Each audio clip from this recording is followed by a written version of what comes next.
नमस्कार, आदाब। Crime petrol Dastak में आप सभी दर्शकों का एक बार फिर से स्वागत है।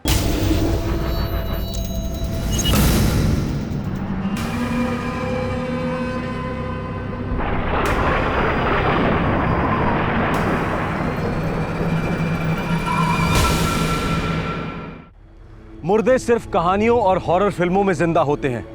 आप भूत प्रेत में विश्वास करें या ना करें, लेकिन भूतों वाली कहानियां सबके रोंगटे खड़े कर देती हैं। अहमदाबाद शहर में हाल ही में कुछ ऐसा ही हुआ।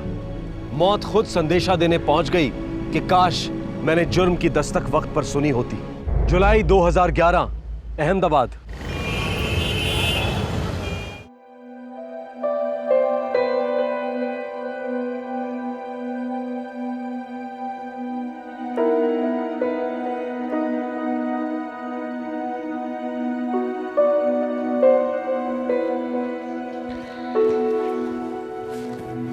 बाय पापा।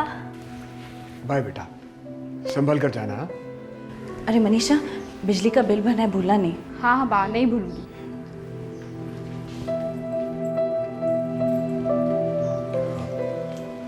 सेजल, बाबूजी को नर्मदा नदी से कितना लगाव है ना। अक्सर जिक्र किया करते थे। भरूच में नर्मदा के किनारे बैठना उन्हें बहुत अच्छा लगता था। कल ही भरूच चलते हैं और बाबूजी की अस्थियों को नर्मदा नदी में बहा देते हैं। ये क्या कह रहे हैं आप? अभी सिर्फ 7 दिन हुए हैं, लोग हमें मिलने आ रहे हैं। घर पे किसी का रहना बहुत ज़रूरी है। हम ऐसे कैसे जा सकते हैं भरूच? सेजल, मनीषा 19 साल की हो गई है। वो घर को और मेहमानों को संभाल सकती है। लेकिन मुझे समझ में नहीं आ रहा, आपको इतनी जल्दी क्यों है?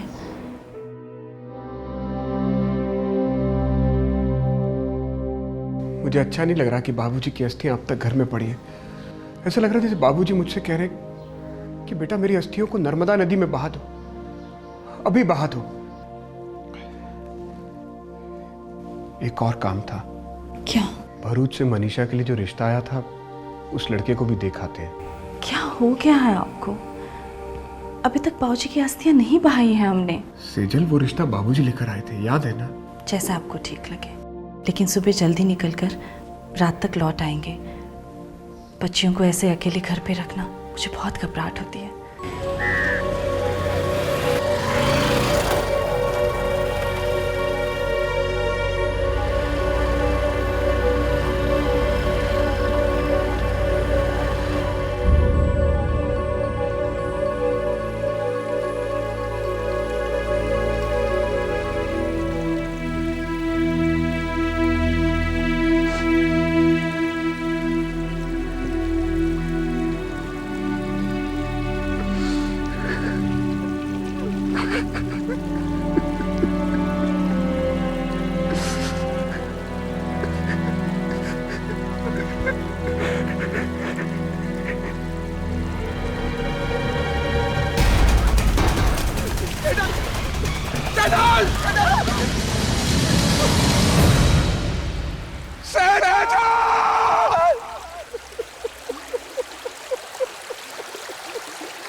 पापा, पापा आपने अच्छे से ढूंढा? अच्छे तरीके से? हाँ बेटा, नदी के चारों तरफ देखा मैंने। पापा मदद मांगते, चिल्लाते, लोगों को इकट्ठा कर दे। कोई ना कोई जरूर होता जो तैरना जानता और खुद कर बाघ को बचा लेता।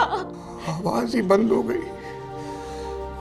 सब कुछ इतना अचानक हो गया कि डर गया मैं। बेटा शॉक हो गया था। पापा हम बाघ को ढूंढ के ही रहेंगे। चलिए आप अभी चलिए। मेरी सेजल तैरना नहीं जानती थी। डूबने में 20 सेकंड से कम समय लगता है राजेश जी।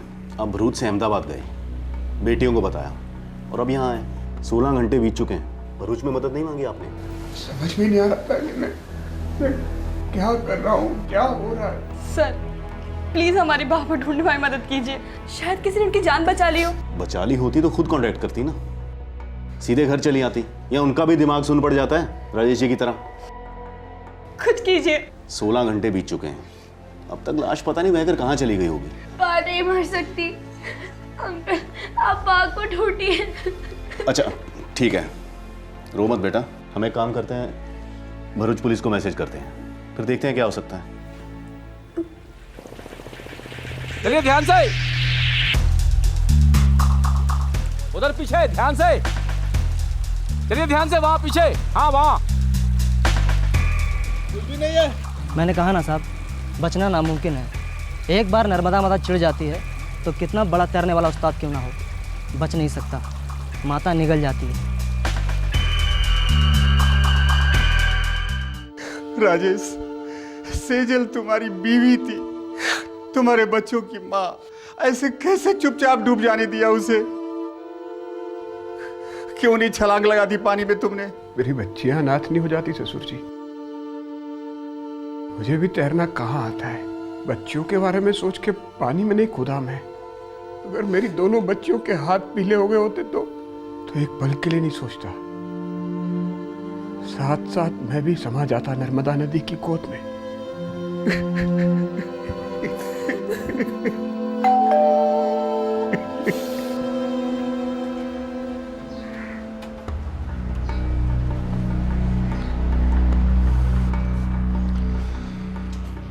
हमारी टीम और गांव वालों ने ऊपर से नीचे तक 30 किलोमीटर तक ढूंढा, समंदर तक ढूंढा, लेकिन कुछ नहीं मिला।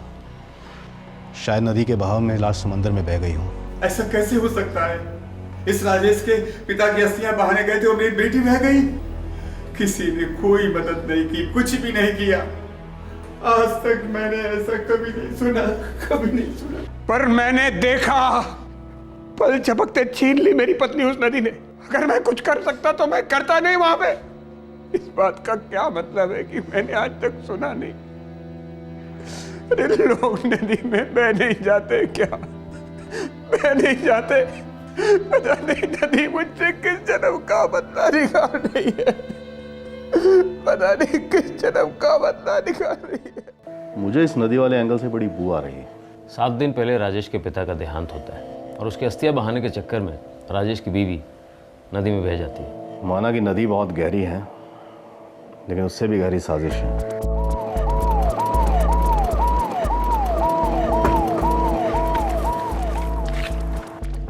हमारे साहब आपसे मिलना चाहते हैं, पुलिस स्टेशन चलना होगा।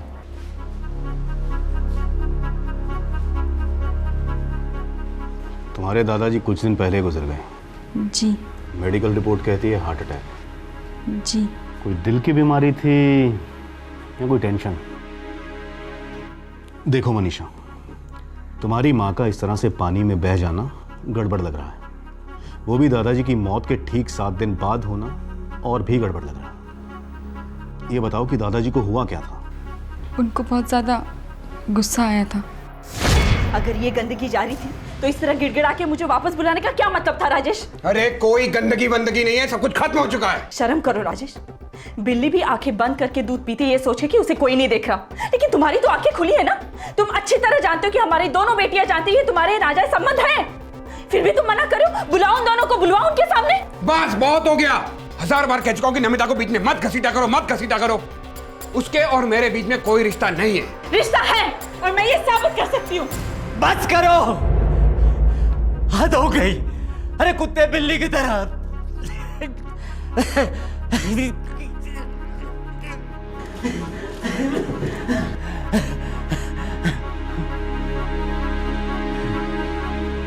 अरे कोई लाज, कोई शर्म बच्ची है या नहीं इस घर में? 2 जवान बच्चियों को अच्छे संस्कार दिए जा रहे हैं। बाबूजी, अब आप शांति रखिए। चुप। अरे तूफान तुम खड़ा करते हो और शांति मैं रखूं? बेशर्म हो राजेश, बेशर्म हो तुम और बदनसीब हो।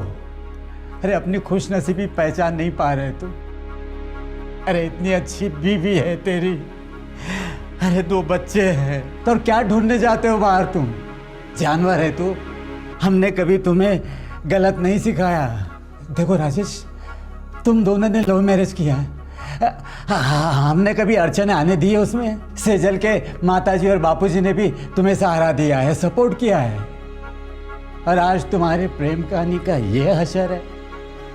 अरे तुम्हारी ये हरकतें तुम्हारे माँ को खा गई। एक बार मुझे खा जाए तो तुम्हें सुकून मिलेगा। दादाजी, पापा और पा का झगड़ा देख नहीं पाते थे। 1-2 दिन बाद फिर झगड़ा हुआ और उन्हें हार्ट अटैक आ गया। ये नमिता कौन है?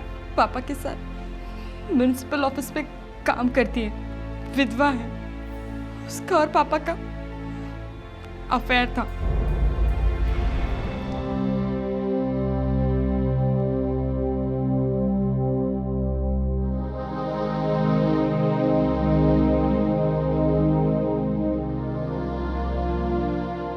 बेटा राजेश, तुम और सेजल तलाक कर रहे हो तो ठीक है, लेकिन मनीषा जिगना का सोचो। अरे वो दोनों बच्चियां शादी की इज्जत कर सकेंगे? अरे दोनों शादी कर सकेंगे या नहीं? अरे जब उनके ही अपने माँ बाप शादी की कदर नहीं कर सके तो वो क्या कदर करेंगे? बोलो, तुम भी यही चाहते हो? हाँ, क्या आगे चलकर तुम अपने बच्चों का घर बसा हुआ देखना नहीं चाहते?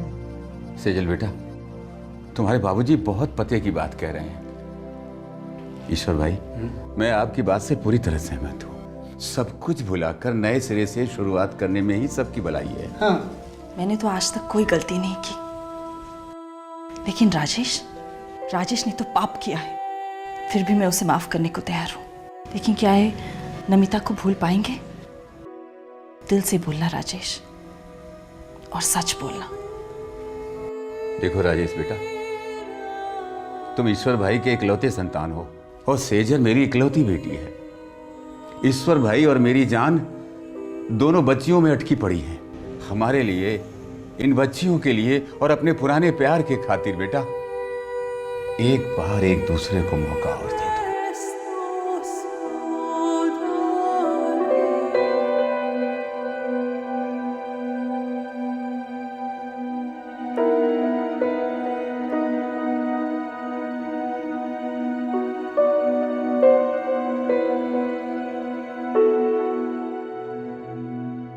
ये 1 साल पहले की बात है? सर, 9 महीने पहले की बात है। तो तुम्हारे पापा ने फिर से नमिता से रिश्ता जोड़ा, कसम भी तोड़ी और तुम्हारी माँ का दिल फिर से तोड़ दिया। ऊपर से देखा जाए तो ये एक एक्सीडेंट का केस जान पड़ता है। राजेश और सेजल बाबूजी की अस्थियां पानी में बहाने जाते हैं और दुर्भाग्यवश सेजल नदी में बह जाती है और डूबकर मर जाती है। लेकिन पुलिस के मन में शक का बीज तब उठा जब उन्हें पता चला कि राजेश ने अपनी पत्नी को बचाने के लिए कुछ भी नहीं किया था, एक छोटी सी कोशिश भी नहीं, मदद के लिए चिल्लाया तक नहीं। जाहिर है कि पुलिस को पूरी की पूरी दाल काली लगने लगी।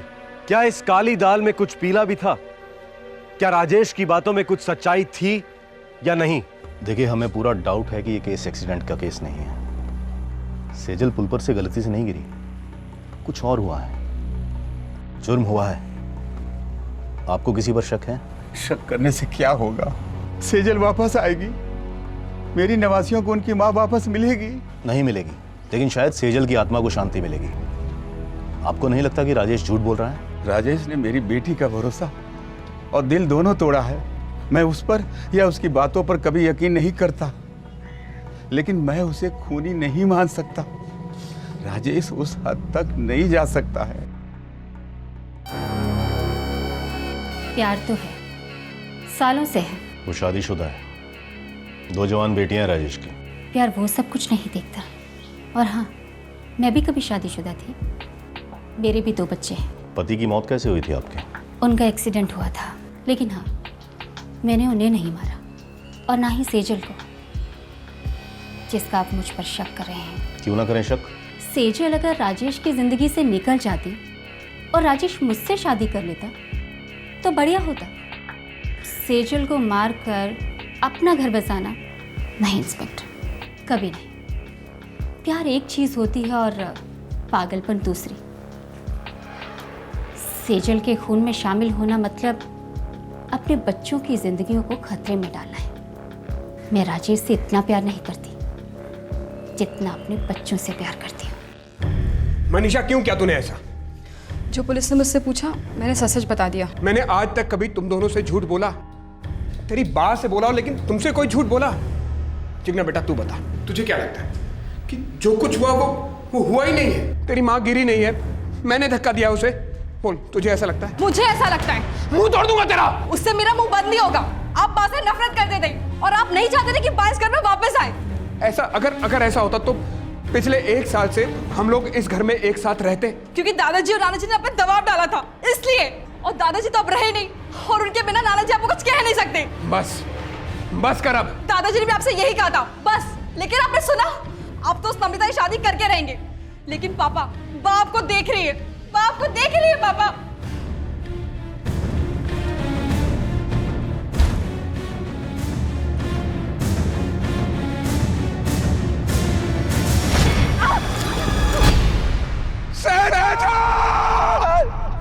सेजल के नर्मदा नदी में गिरकर बह जाने की बात को 2 दिन बीत चुके थे। पुलिस की सारी तहकीकात सिर्फ राजेश की तरफ इशारा कर रही थी। पुलिस के पास कोई ठोस सबूत या चश्मदीद गवाह नहीं था यह साबित करने के लिए कि यह एक्सीडेंट नहीं, हत्या थी। ऐसा लग रहा था कि इस केस की सच्चाई को राजेश के अलावा और कोई नहीं जानता था, पर ऐसा नहीं था। सेजल की सच्चाई से एक शख्स और वाकिफ था, लेकिन कौन था यह शख्स?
सेजल, तुम कैसे?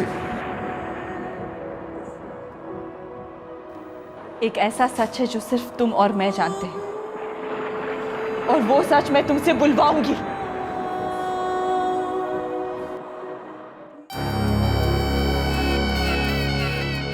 मैंने झूठ बोला, मैंने सबसे झूठ बोला।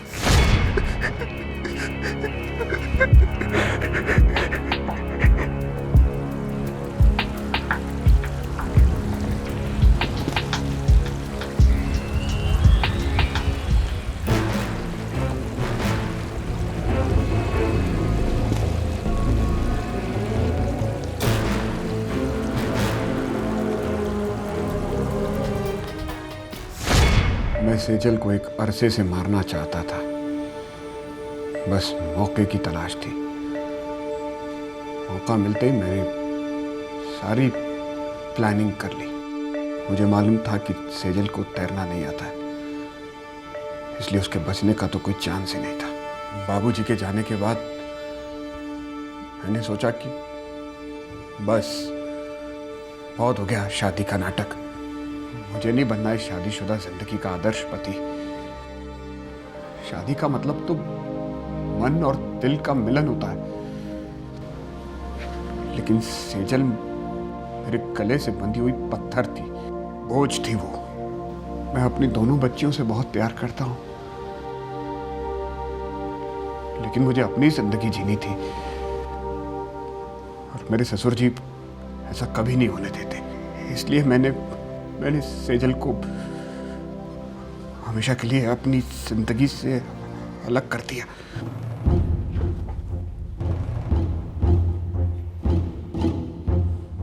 तो फिर आज तुम्हारे अंदर का ये हरिश्चंद्र कहां से जाग गया? डर के मारे या पछतावे से?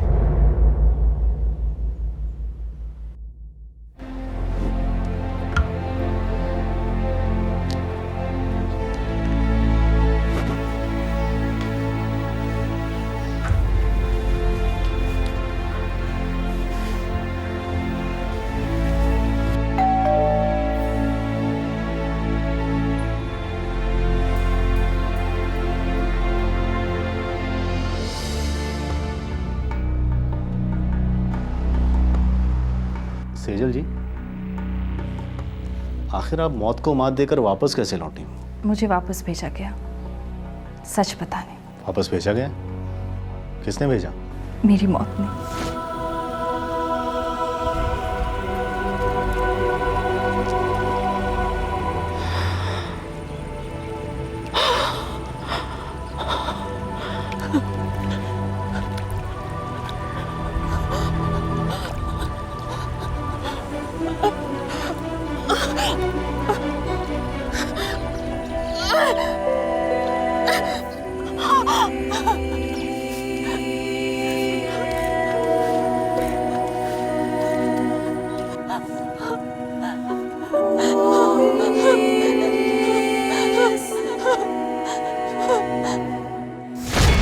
मेरे पास तो एक पैसा नहीं था, फिर एक आदमी मिला जैसे भगवान ने भेजा। उसी ने मुझे अहमदाबाद छोड़ा। ऐसा केस ना कभी सुना ना कभी देखा। खैर, आज देख भी लिया और सुन भी लिया, लेकिन हम सबको खुशी है कि आप ठीक ठाक वापस आ गई। पर राजेश को तो बिल्कुल भी नहीं है। उसे तो अब हम अंदर डालेंगे, अटेम्प्ट टू मर्डर के केस में। बस आपको थाने आकर एक बार रिपोर्ट दर्ज करवानी होगी। अटेम्प्ट टू मर्डर यानी कि हत्या करने की कोशिश। इस केस पर सेजल का पति राजेश पहले से पुलिस की हिरासत में था। अब जरूरत थी कि सेजल की तरफ से पुलिस कंप्लेंट हो, जिसके बेसिस पर राजेश के खिलाफ चार्जशीट दायर की जाएगी। अब यह फैसला सेजल को लेना था कि वो किस तरह की पुलिस कंप्लेंट करती है और उसका बच्चों के भविष्य पर क्या असर पड़ेगा। कई सारे पेचीदा सवाल थे और सारे जवाब टिके हुए थे सेजल की एक कंप्लेंट पर। आखिर क्या होने वाला था सेजल का फैसला?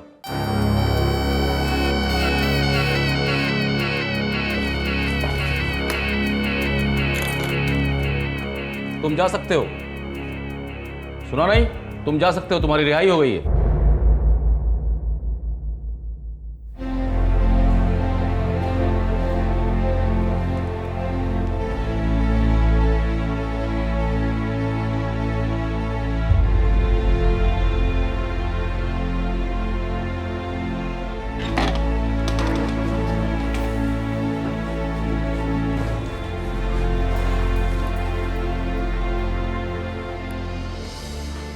तुम्हारी पत्नी ने तुम पर कोई आरोप नहीं लगाया। अब जबरदस्ती तो तुमको यहाँ रोक कर रख नहीं सकते। आजाद हो, जा सकते हो।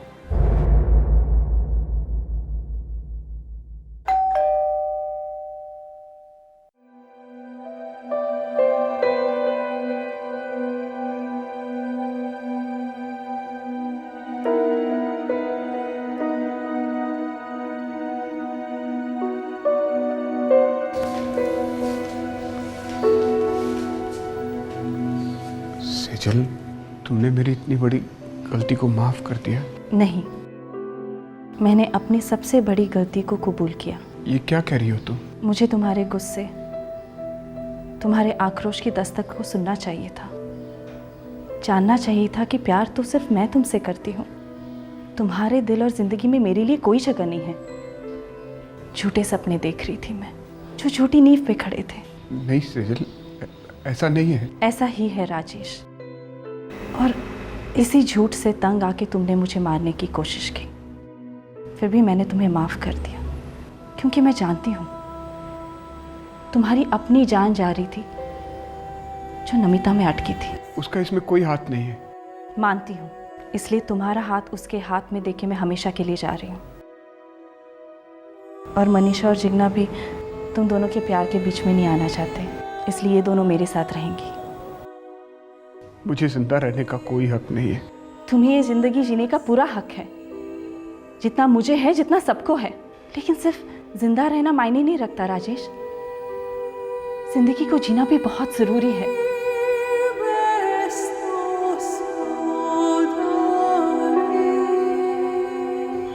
बाबूजी, मुझे माफ कर दीजिए। मैंने अपने पिता में और आप में कभी कोई अंतर नहीं समझा। अगर आप जिंदा होते तो ये सब कुछ होता ही नहीं।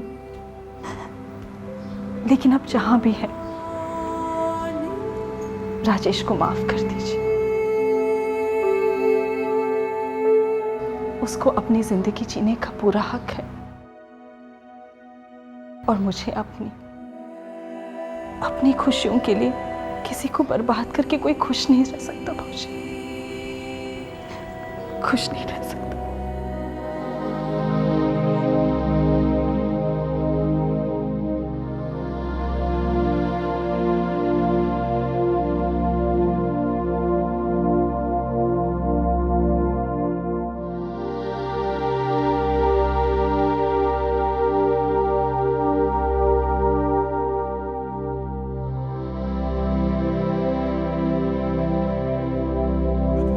गू खाओ सालो, गू खाओ। गुज्जर बिरादरी की नाक कटा दी और सारी दुनिया तमाशा देखती रही। जवान नस्ल के सामने मजाक बना के रख दिया। अरे तुम लोगों को तो हिजड़ों की टोली में भी जगह नहीं मिलेगी। थू है तुम लोगों पे, थू।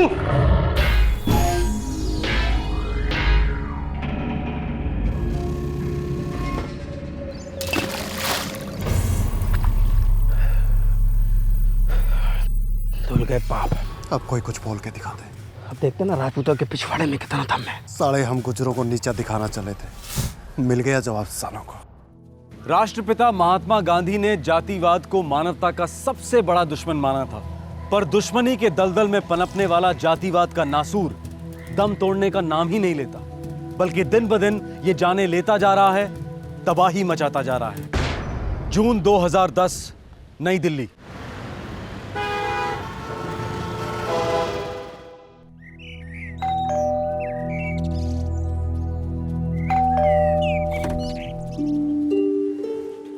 तुम दोनों ना फोन ना कुछ, बस ऐसे ही टपक पड़ी महारानियां। हाँ, आ जाओ।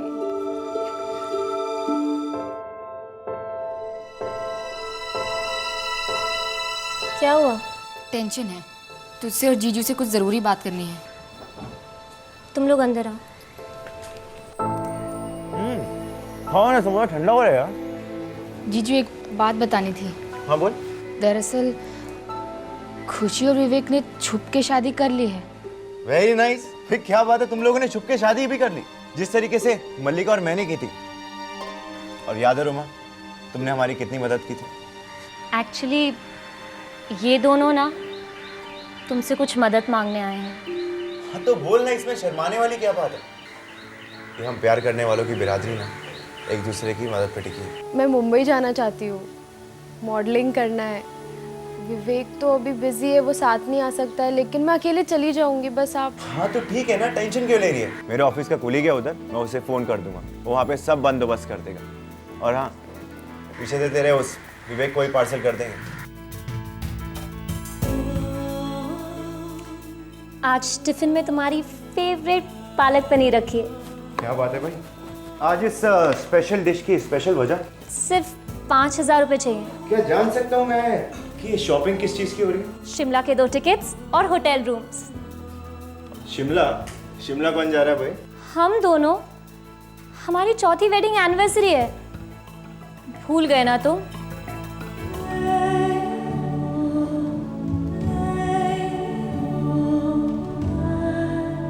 तुमने इसे सोच भी कैसे लिया कि मैं वो दिन कभी भूल भी सकता हूँ।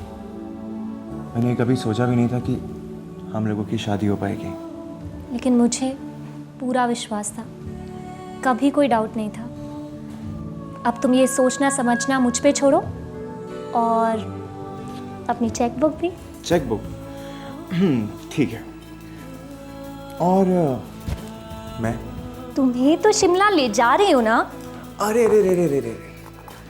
अच्छा बताओ कि शिमला में मेरे साथ ऐसा स्पेशल क्या करोगे? वो तो मैं शिमला जाके ही बताऊंगी। तो ठीक है, जो भी करना कुछ ऐसा स्पेशल करना कि जब हम 5वीं बार शिमला जाए ना, 2 लोग नहीं 3 लोग शिमला जाए।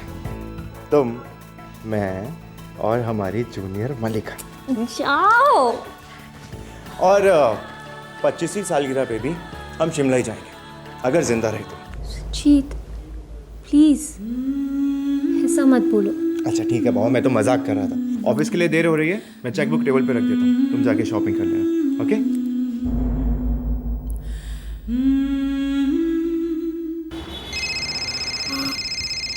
हेलो, नमस्ते जय जी।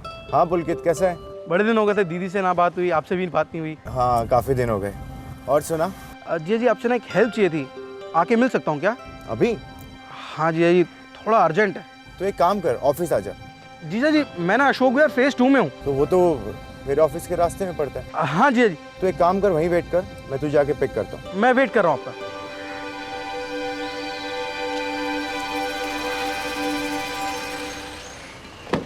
नमस्ते जीजा जी। नमस्ते, आ जा। कैसे हैं? मैं अच्छा हूँ, तू कैसा है? बस बढ़िया जीजा जी। अरे जयदीप, तुम भी आए हो?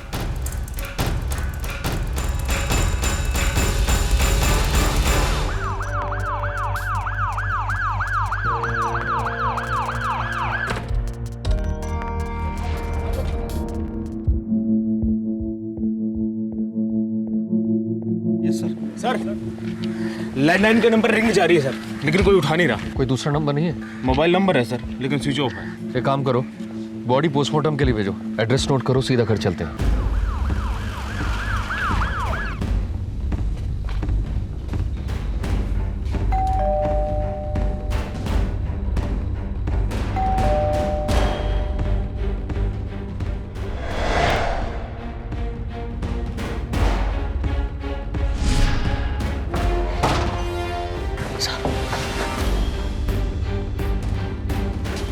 चेक करो यार। जी सर।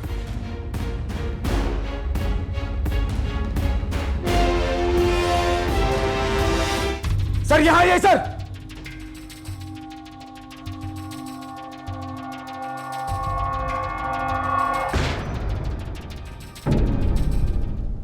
Double murder.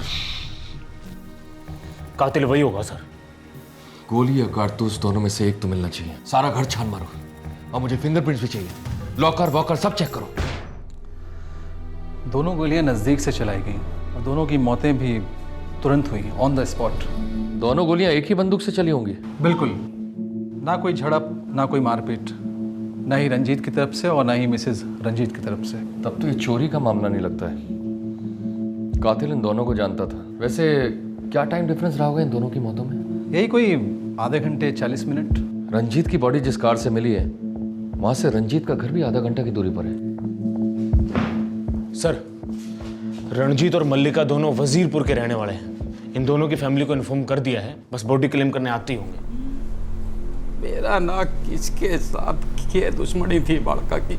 सुना है कोई खास शांति से दोनों की शादी नहीं हुई थी, दोनों ही परिवार वाले इस शादी के खिलाफ थे। इंस्पेक्टर साहब, खिलाफ शादी के थे, बच्चों के नहीं। आखिर हमने आशीर्वाद तो दे ही दिया था। 4 साल होने को थे, सारी गलतियां भुलाकर अपना लिया था साहब दोनों बालकों को। ऐसा कौन सा महापाप किया था रंजीत और मल्लिका ने? हम गुज्जर हैं और हम राजपूत। ये गलती थी, प्यार किया, जात के बाहर शादी की। हम तो जात के अंदर भी ये प्यार व्यार नहीं मानते। मैंने बताया ना, सब कुछ भुला दिया था, अपना लिया था दोनों को। तो आपका बेटा पुलकित आग देने क्यों नहीं अपनी बहन को? बाहर गया है काम थे। उस बेचारे को तो अभी तक यो भी नहीं बताया कि उसकी बहन के साथ ये सब हो गया। कैसे बताएंगे आप? जब से लाशें मिली हैं तब से उसका फोन ऑफ है। भेजे में गोली लगने से पहले रंजीत को लास्ट कॉल पुलकित से आया था। ऐसे रंजीत के फोन रिकॉर्ड्स बताते हैं और उसी फोन रिकॉर्ड से हमें पुलकित का नंबर भी मिला और यह भी पता चला कि रंजीत के मौत के बाद भी पुलकित का नंबर ऑन था, लेकिन मल्लिका के मौत के बाद से पुलकित का नंबर ऑफ है। बड़ी अजीब बात से। हमें तो कुछ अजीब नहीं लगा इसमें। पुलकित मल्लिका का सगा भाई है साहब, वो ऐसा कोई काम ना करेगा। और कोई बाहर से आके भी कुछ नहीं करेगा। इंस्पेक्टर साहब, हमने तो उन दोनों को दिल से माफ कर दिया था, अपना लिया था। दिलों का कोई भरोसा नहीं है प्रताप सिंह जी, बड़ी गहरी अंधेरी खाई होती है दिलों में। 2-4 साल बाद फिर से लावा उगल सकती है। खैर छोड़िए, आपका बेटा कहाँ गया? किस काम से गया बताएंगे? ठीक से बता कर नहीं गया।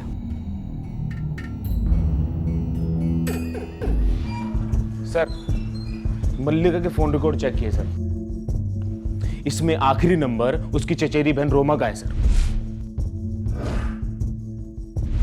रोमा कहाँ रहती है? सर वो दिल्ली में रहती थी, लेकिन उसका फोन बंद है सर। उसके घर गए थे? लेकिन ताला बंद है सर। उसके साथ और कोई रहता है? वो अकेली रहती थी दिल्ली में। उसकी पूरी फैमिली वजीरपुर में रहती है सर। मल्लिका के पिता का छोटा भाई है रोमा का पिता वीरेंद्र सर।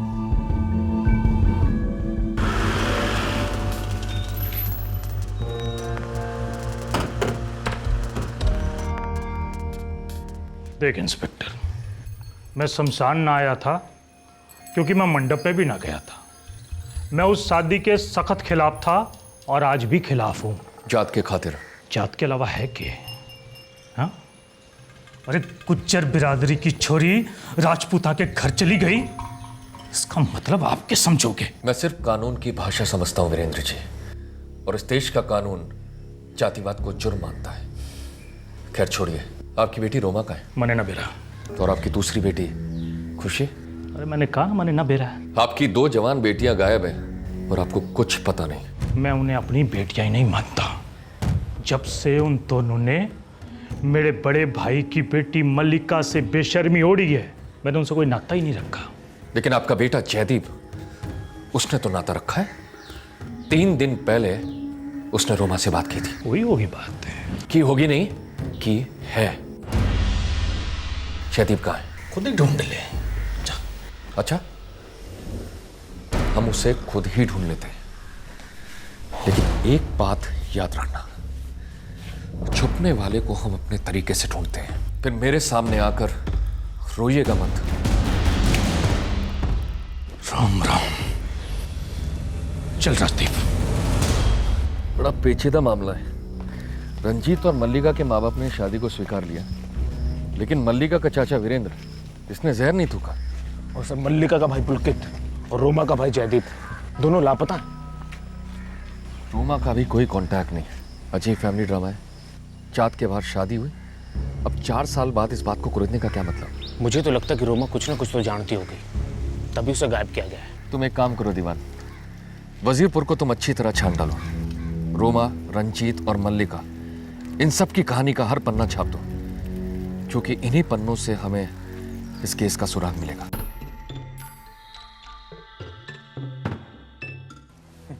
मैं तो क्या साहब, मेरे बाप दादे भी यहीं जन्मे और यहीं मरे भी। मैं भी यहीं मरूंगा साहब। मरे तो थारे गांव वाले हैं। रणजीत और मल्लिका दिल्ली में मरे हैं दोनों के दोनों, और वो भी भरी जवानी में। जवानी तो जड़ है साहब। हम वक्त बड़ी कमीनी चीज है, बलवा करा देती है। नहीं तो यूं अपनी बिरादरी के बाहर जाके कोई ब्याह करता। इसी भी क्या दुश्मनी होगी जात पात की? दुश्मनी नहीं है साहब, उठना बैठना होता है, साथ में धंधा होता है, पर बेटी का रिश्ता कभी नहीं साहब। अब देखिए ना, सड़क के पल्ली पार राजपूतों का मोहल्ला है, और इस तरफ ब्राह्मणों का, और इस तरफ गुज्जरों का, और उस तरफ मुसलमान है, उनकी अपनी बिरादरी है। और गांव के बाहर छोटी जाति के लोग रहते हैं, और गांव वालों ने हर मोहल्ले के बीच में पत्थर की लकीर बना रखी है साहब। पर इन दोनों बावलों ने वो पत्थर की लकीर बचपन में पार कर ली। राजपूत का लड़का रणजीत और गुज्जर की लड़की मल्लिका। मैं सोच रहा था कि तुम अपने घर पे बता दो।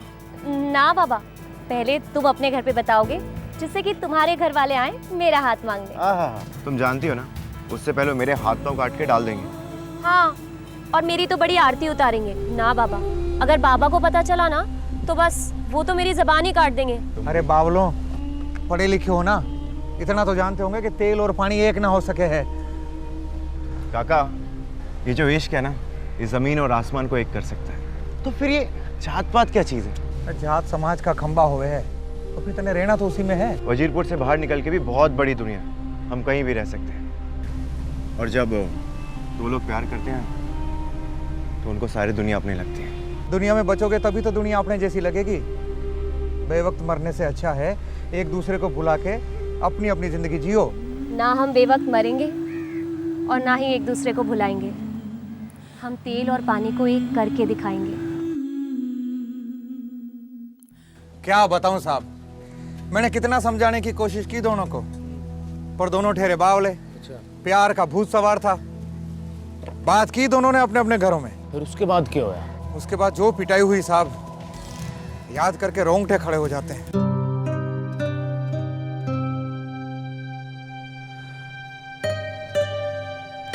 ये तुम्हारी आखिरी चाय, इसके पैसे भी मत देना और चलते बनना। अरे देख क्या रहे हो बावलों, तुम्हें यहाँ मेरी दुकान पर किसी ने बैठे देख लिया तो तुम्हारे साथ साथ मुझे भी जिंदा जला देगा। खत्म कर लो चाय और खत्म कर लो किस्सा और चलते बनो।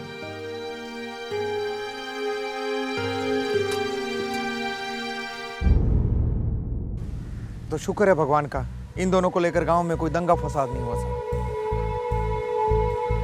पर शादी तो हुई है ना? हाँ हुई तो है। वो रोमा मल्लिका की चचेरी बहन, सुना है उसी ने भागने में मदद की थी दोनों की। फालतू की बात मत कर मल्लिका। दंगा फसाद होने के लिए तुम्हारी लव स्टोरी की जरूरत नहीं है इन लोगों को। एक पान की पिचकारी, एक दिवाली का पटाखा और एक पतंग, ऐसे 1000 बहाने हैं लोगों के पास। मुझे कुछ नहीं सोच रहा है रोमा, बहुत डर लग रहा है। तू एक काम क्यों नहीं करती, रणजीत के साथ दिल्ली भाग जा। वहां पहुंच के अपने आप सब समझ आ जाएगा। नहीं नहीं, वो लोग हमें ढूंढ लेंगे और फिर अगर उन्हें रंजीत को कुछ। दिल्ली कोई दूध भात थोड़ी है जो ढूंढ लेंगे। और अगर रंजीत की इतनी फिक्र है ना तो कर ले किसी जात वाले से शादी। मैं रंजीत के साथ भाग के उससे शादी कर लूंगी। सुन, ज्यादा सोच मत, इतनी आगे तक आ गई है, अब पीछे मुड़ने का सवाल ही नहीं उठता। एक ही जिंदगी है, वापस नहीं आने वाली। और फिर तेरे साथ तो इस जिंदगी में प्यार भी है। इस प्यार को कभी मरने मत देना, समझी? चल अब जा। गलती तुम्हारी से, ये कांड होने से पहले ही कुछ कर दिया होता ना तो ये दिन ना देखना पड़ता। अब भी कुछ ना बिगड़ा भाई साहब, सारा इलाका खोद डालेंगे, बच के जाएंगे किद? तू रहने दे वीरू। ना, अब तो ना छोड़ूंगा। अब गुजरा की छोड़ी राजपूत के घर में ना जाएगी। आप बस नरम ना पड़ो, मैं इसकी खाल उधेड़ दूंगा। सर, रोमा को बहुत टॉर्चर किया गया किंतु उसने मुंह ना खोला। और दिल्ली में रंजीत और मल्लिका ने जाकर शादी कर ली और उसके घर वाले भी राजी हो गए। नहीं सर, गजेंद्र का भाई वीरेंद्र इस शादी तक कभी भी राजी नहीं था, आशीर्वाद देने तक नहीं आया। पूरा का पूरा इल्जाम रोमा पर डाल रहा है, इसीलिए रोमा अपना घर छोड़कर दिल्ली में जाकर बस गई। यार मेरी एक बात समझ में नहीं आती, जब सब कुछ सेटल हो गया था तो 4 साल बाद ये वापस से दुश्मनी आने का क्या मतलब? कुछ तो है। कुछ नहीं सर, बहुत कुछ है। रोमा की छोटी बहन खुशी यानी वीरेंद्र की छोटी बेटी, उसको भी किसी दूसरी जात के लड़के के साथ प्रेम हो गया है। दरअसल खुशी और विवेक ने छुप के शादी कर ली है। ओह, इसलिए रोमा को जिम्मेदार ठहराया जा रहा है। क्या हुआ था रोमा के साथ? कहां थी वो और किस हाल में थी? पुलिस ने इस बहादुर लड़की की तलाश में पूरी ताकत लगा दी।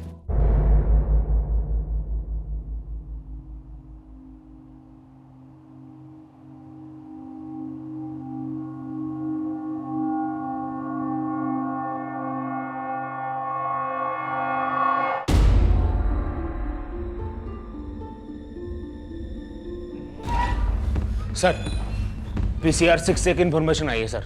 एक लाश मिली है जिसकी सूरत बिल्कुल रोमा से मिलती है सर।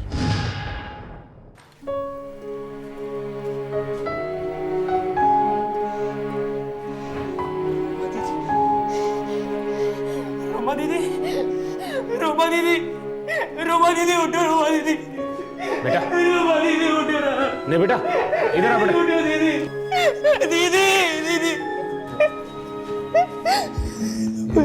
मौत उसी तरह हुई जैसे रंजीत और मल्लिका की हुई थी, गोली सर के आर पार। एक ही बंदूक से? एक ही बंदूक से। बॉडी डिकम्पोजिशन की वजह से अनुमान लगाया जा सकता है कि ये मौत लगभग 48 से 50 घंटे पहले हुई थी। यानी 2 दिन पहले? यस सर, मल्लिका और रणजीत का कत्ल भी 2 दिन पहले ही हुआ था। बेटा, तुम्हारे भाई जयदीप और ताऊ के लड़के पुलकित ने मिलकर रंजीत, मल्लिका और रोमा का खून किया है।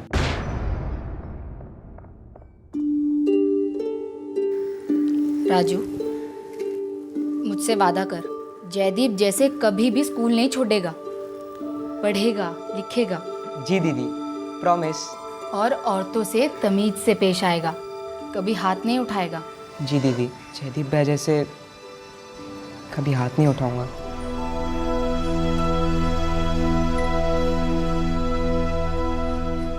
मल्लिका दीदी की बात को लेकर पापा पहले से ही गुस्सा थे रोमा दीदी से, और जब उन्होंने खुशी की मदद की तो पापा और जयदीप में आग बबूला हो गए। वो खुशी की मॉडलिंग और उसका बॉयफ्रेंड दोनों के सख्त खिलाफ थे। ये रोमा मेरी बेटी नहीं, नागन है, नागन है। इसे मल्लिका वाले किस्से के बाद ही इसका सर कुचलकर मार देना चाहिए था। ये शादी नहीं होने देनी चाहिए थी पापा। उस रंजीत को अलग करके उसकी एक एक हड्डी तोड़ देनी चाहिए थी। चाचा जी, यो क्या सुन रहा हूं मैं? खुशी रोमा के साथ भाग गई? सुन लिया तो पूछ क्यों रहा साले? गांव में जाके मिठाई बांट। चाचा जी, आप मुझ पे क्यों बिगड़ रहे हैं? क्योंकि तूने और तेरे बाप ने जात की नाक कटवा दी। अगर तेरी बहन की शादी उस राजपूत छोरे के साथ ना हुई होती तो आज खुशी घर से भागने की हिम्मत ना करती। तुम लोग नरम पड़ गए उस वक्त, इसलिए गांव की हर दूसरी छोरी हीरोइन बनने चली है। चाचा जी, मने माफ कर दो। मैं भी मल्लिका दीदी की शादी के सख्त खिलाफ था, पर क्या करता, ये बाबू नरम पड़ गया तो मैंने तो चुप बैठना ही पड़ रहा। तो अब भी चुप रहे ना, हाथ में चूड़ियां पहन लो, घाघरे सिलवा लो दोनों, और जाके बिरादरी के ताने सुनो, और जब तक लगा लो कि हम नामर्द हैं, अपनी जाति का सौदा करने वाले। आओ आओ, हम अपनी मां बहन के दल्ले दल्ले। और ये आंखें मत दिखाओ, जाके किसी नौटंकी में दिखाना, समझे? और जब तक इस जात पे लगा कलंक नहीं धुल जाता, तब तक तुम्हारे पाप नहीं धुलेंगे। चल। मैं रोमा दीदी और खुशी दोनों को सब बताना चाहता था कि क्या हो रहा है, पर उन दोनों ने अपने नंबर चेंज कर लिए थे।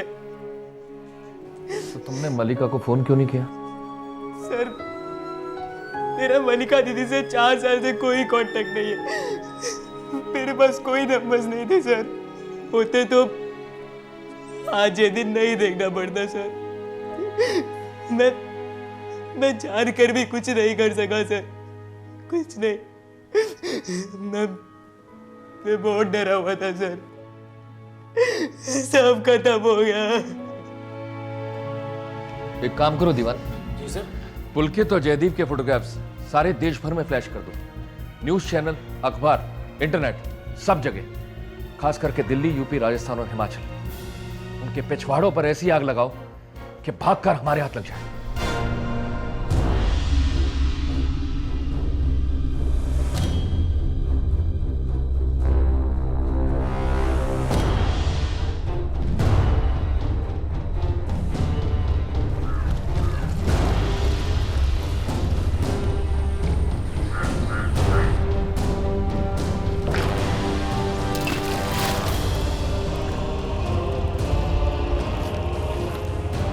धुल गए पाप, मिट गया कलंक।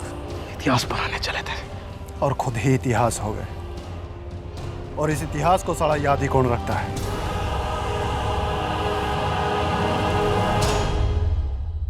इन 2 हत्यारों की बातों से खून खौलता जरूर है, लेकिन इनकी बातों में एक सच्चाई तो थी कि हम सब जातिवाद के खूंखार इतिहास को पलक झपकते ही भुला देते हैं। इन दोनों ने उस इतिहास के पन्नों पर एक और अध्याय जोड़ दिया, पिछड़ेपन का एक और खंबा गाड़ दिया। शिमला में मेरे साथ ऐसा स्पेशल क्या करोगी? वो तो मैं शिमला जाके ही बताऊंगी। तो ठीक है, जो भी करना कुछ ऐसा स्पेशल करना कि जब हम 5वीं बार शिमला जाए ना, 2 लोग नहीं 3 लोग शिमला जाए। तुम, मैं और हमारी जूनियर मल्लिका। अगर मल्लिका और रंजीत की जान बच गई होती तो उनके होने वाले बच्चे इतिहास रचते। वो ना गुज्जर होते ना राजपूत, वो बस इंसान होते जो सभी इंसानों को एक मानते। पर सच्चाई ये है कि वो इस दुनिया में आएंगे ही नहीं, क्योंकि मोहब्बत की हत्या कर दी गई थी। आपके बेटे और भतीजे ने आपकी बहनों और बहनों का मर्डर कर दिया। आपको कोई शर्म? अरे भाई शर्म तो नहीं आनी चाहिए जिन्होंने अपनी जात की नाक कटवा दी। तो आप इस हत्या का समर्थन करते हैं? देख भाई, तेरा कानून चाहे इसे हत्या कहता हो, पर मैं इसे धर्मयुद्ध कहूंगा। गोत्र की पवित्रता और जात की मर्यादा के लिए दोनों लड़कों ने अपने आप को न्यौछावर कर दिया। चल भाई, तेरा कानून चाहे जो मर्जी सजा दे, मैं न डरता। पर एक बात याद कर लो, ये युद्ध कभी खत्म ना होगा। आने वाली पीढ़ियां मुझसे, जयदीप और पुलकित से हमेशा प्रोत्साहित होती रहेंगी। और भाई जो कुछ भी हुआ है सब ऊपर वाले की मर्जी से हुआ है। उसके दरबार में हमने कोई पाप ना किया। मैंने कहा सब धर्मयुद्ध है, कोई पाप ना है, कोई पाप ना किया हमने। सब धर्मयुद्ध है, आने वाली पीढ़ियां याद रखेंगी हमारी कुर्बानी को।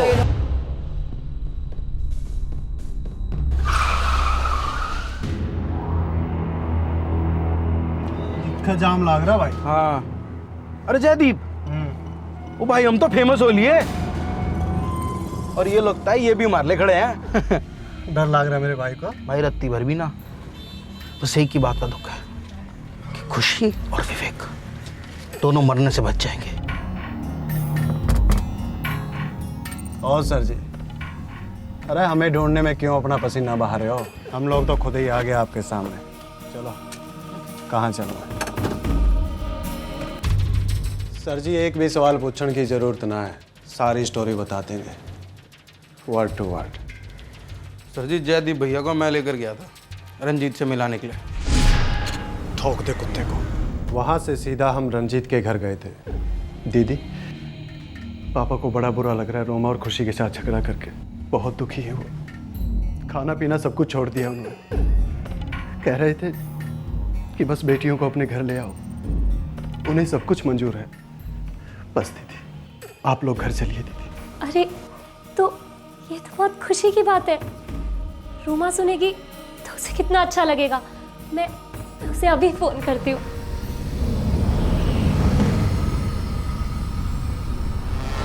भैया। हेलो रोमा, जयदीप। जयदीप, तुझे मेरा नंबर कहाँ से मिला? मल्लिका दीदी ने दिया, हम उन्हीं के घर पे हैं। तुम लोग वहाँ क्या कर रहे हो? खुशी तो खुशी के मारे बावली हो जाएगी ये सुन के कि पापा ने उसे और विवेक को अपना लिया है। क्या बात है जयदीप? बस खुशी और विवेक रह गए। रह गए? किस चीज से रह गए? आप तो जानते हैं ना सर जी, लेकिन फिर भी बता देते। वो दोनों रह गए मरने से हमारे हाथों, और हम रह गए उनके सर में गोली मारने से। तुम दोनों को थोड़ा सा भी बुरा नहीं लग रहा? लग रहा है ना सर जी, बहुत बुरा लग रहा है। मर जाते तो सुकून मिलता। हमारी इज्जत का सवाल था, बस यो ही एक कसर रह गई। तुम लोगों की सगी बहन थी, तुम लोगों को राखी बांधती थी, तुम लोगों से रक्षा की उम्मीद रखती थी। अरे उम्मीद तो हम भी रखते थे, पर जात की रक्षा कौन करता? क्या जात, क्या समाज, क्या इज्जत? हाँ? तुम लोगों की सिर्फ एक ही जात है, और वो है अपराधी की जात। और तुम लोगों की इज्जत तुम दोनों की अब फांसी के फंदे पर लटकेगी। ओ सर जी, मुकदमा तो चलने दीजिए, फिर देखते हैं हमारी जात से कौन टक्कर लेता है। अरे 6 राज्यों की सरकार हमारी वोट की भीख के सहारे टिकी है। वोट बैठेंगे तो सरकारें बैठ जाएंगी। दीवान ले जा इन लोगों मेरे सामने से, वरना इन कीड़ों में तेरी गोली डालूंगा। ले जा।